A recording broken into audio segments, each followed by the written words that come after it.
Welcome to Monumental Moments, where we live to multiply His movement. I'm Melissa Machabaka, and this is a place to passionately pursue and proclaim Jesus. Today's Monumental Moment is titled Fear Factor.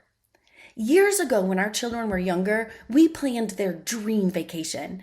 My sister and her family, my mom, my husband's parents, and our family all made our way to Florida to take on the immersive Disney experience.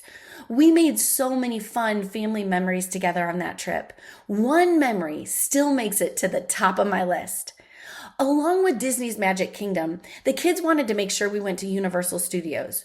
So we were certain the experience made it on our family itinerary. We rode the rides, ate the theme park food, walked for miles, and drank the Kool-Aid. I think we opened and closed the amusement parks those 2 days.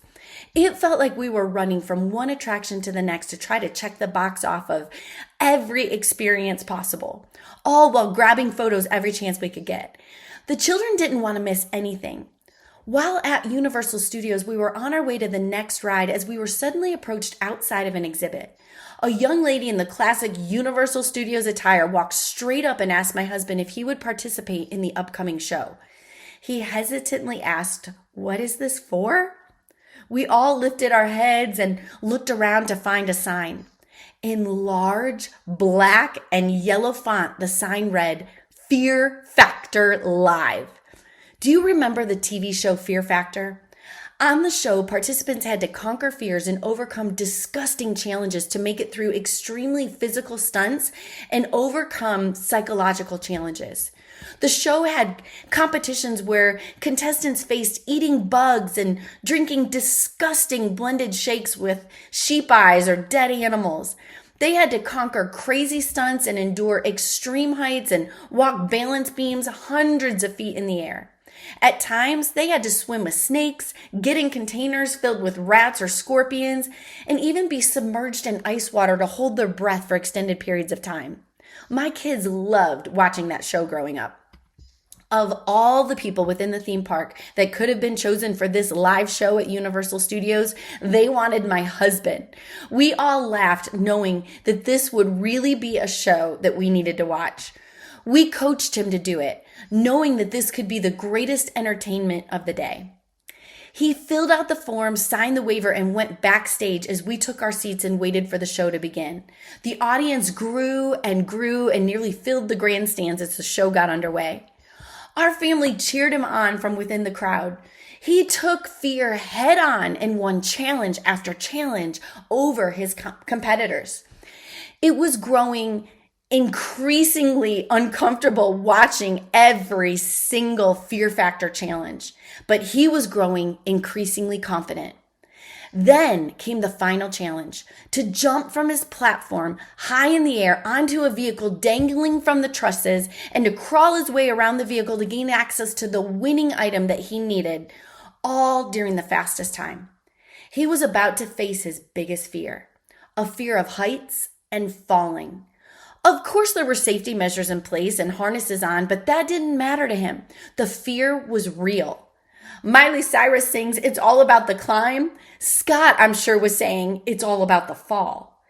He did it. He barely hesitated. He faced his fear head on and conquered his greatest fear. He won the challenge and was the ultimate winner of the afternoon show. He was the owner of a new, well-earned, and much-deserved Fear Factor t-shirt. He put the t-shirt on immediately and wore it years later. What fears do you have? Most of us have a fear or two. Maybe it's snakes, spiders, rats, fear of heights, public speaking, maybe fear of the dark, or even loneliness.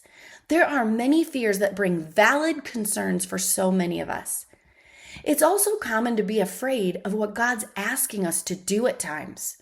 Sometimes God's assignments seem far beyond reach, too costly, impossible, not logical, or too weighty or too difficult. It's important to note, God desires us to step out past fear and into a place of faith. He isn't asking you to do it alone. He's asking you to join him in what he's already up to and what he desires to see happen. Throughout the Bible, we see circumstances that cause people to fear. Yes, there's fears of snakes and public speaking too, even in the Bible. Fear can cause us to cower in a corner or confidently take control. You will either conquer the fear or it will cause you to cower. God called Moses in Exodus 3 and 4 in the burning bush moment and asked him to go and speak to Pharaoh that Moses could bring the children of Israel out of Egypt. Moses was afraid that he wasn't enough for the task. He worried how Pharaoh would respond. He was concerned how the Israelites would respond, and he was fearful that he could not speak eloquently enough. God assured Moses with signs and wonders. At one point, God told Moses to throw his staff that he was carrying on the ground, and it immediately became a serpent, and Moses ran from the snake. Even if we know something is of God, we can still run away. We have a choice to run in fear or stand in faith. David wrote in Psalm 56, 3 through 4, he said this, "When I am afraid, I put my trust in you. In God, whose word I praise. In God I trust. I shall not be afraid. What can flesh do to me?" When you face fear, do you put your trust in God? Is there something that you are facing now that is causing you to fear? Will you pray and declare to the Lord that through the power of Jesus Christ, you will choose faith over fear? Ask God to help you. Ask him to show you. If fear is a factor, say to him, "God, I trust you," and then take the step of faith. How can you make monumental moments and live to multiply his movement today?